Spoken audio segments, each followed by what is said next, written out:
wrapping up today. It's 12 o'clock, but it is New Year's Eve today, and markets are open till 4. However, I don't foresee a lot of opportunity this afternoon. Looking at the overall market, there's some divergences taking place, meaning that the SPY, the Q, which tracks a little more tech, the XLF, which tracks financials, the IWM, which tracks small caps, SMH, which tracks chips, and the IYT, which tracks transportation-based tickers. So all those names are things that I look at in the overall concept of the market. And what we're seeing is that everything's pretty weak in the market except for financials. But we have the Q is dropping much more than the SPY. And like I said, the XLF, the financials are really strong. And so, we're having, push and pull from different parts of the market. And that can make it a little harder to trade. And I'm not seeing a lot of news, a lot of catalysts, momentum that was in the market early on. I don't feel like it's going to continue at all. So I'm green on the day. And I talked about how I wanted to, just make about $500, my daily goal. And so I've achieved that today. So I don't really see the point in continuing to trade today without, a lot of opportunities that are present. So overall, I think I traded pretty well today. I didn't have many losing trades. I did trade this one briefly, RCL. I took it for a break of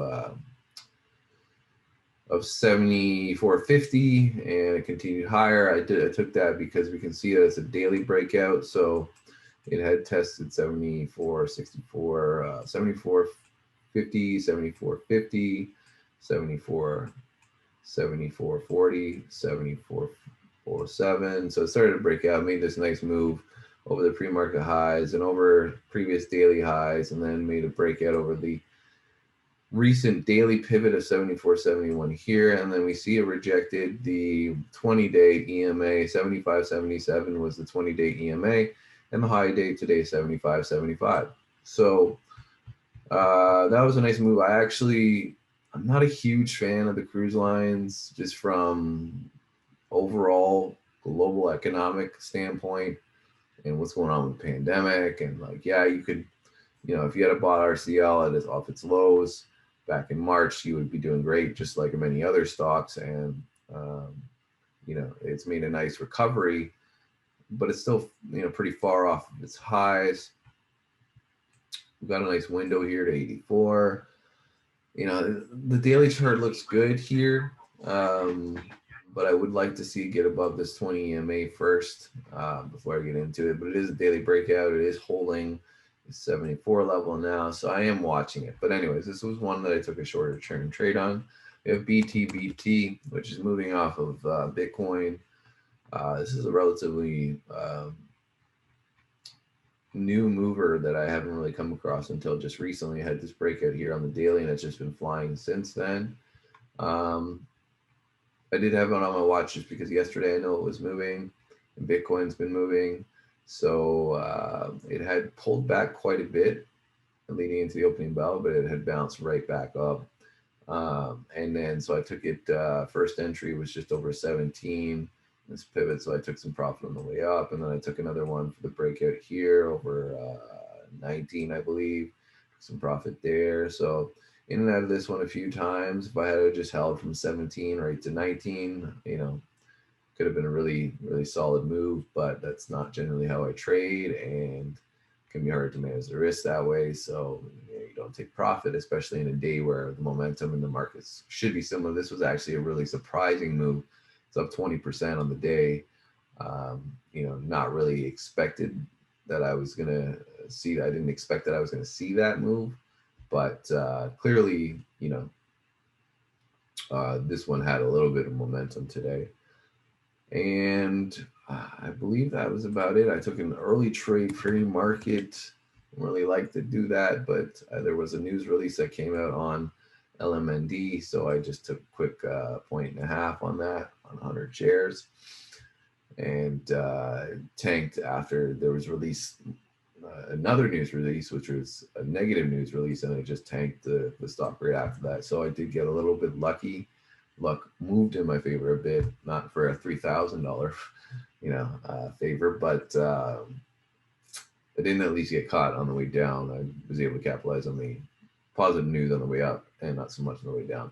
I don't trade pre-market most of the time, but I did today perceive it that momentum was going to be stronger earlier and potentially pre-market.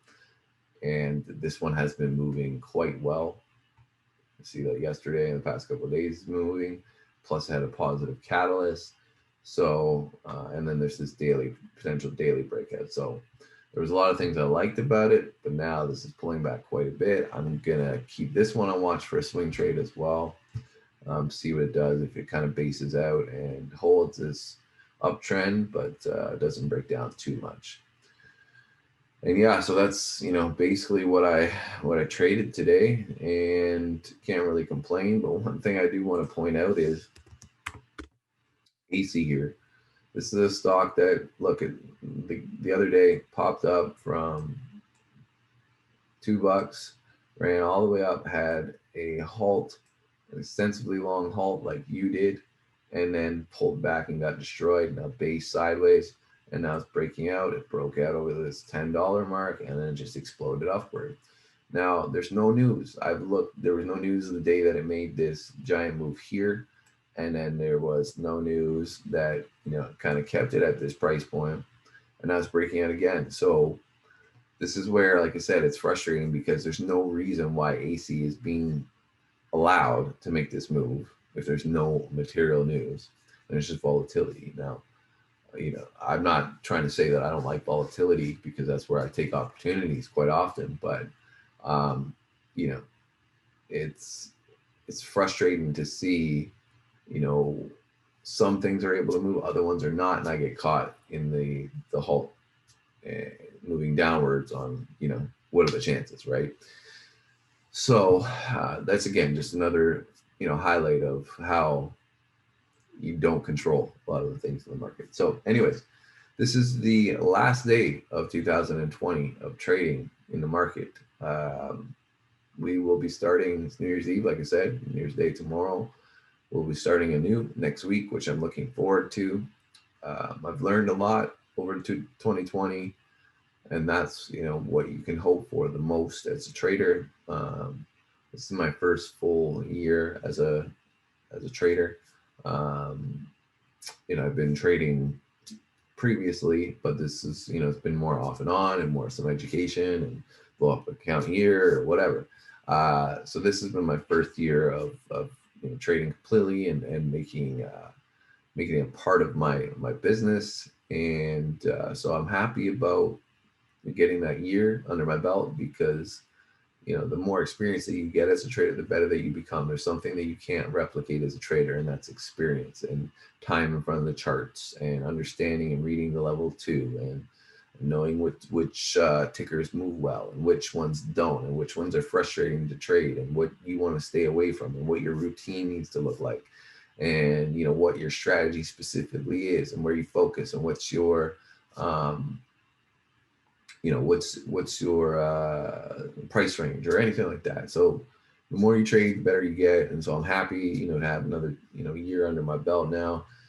And so next year for 2021, the goal is going to be 100,000 in profits. And, it's a big goal, but I think it's achievable.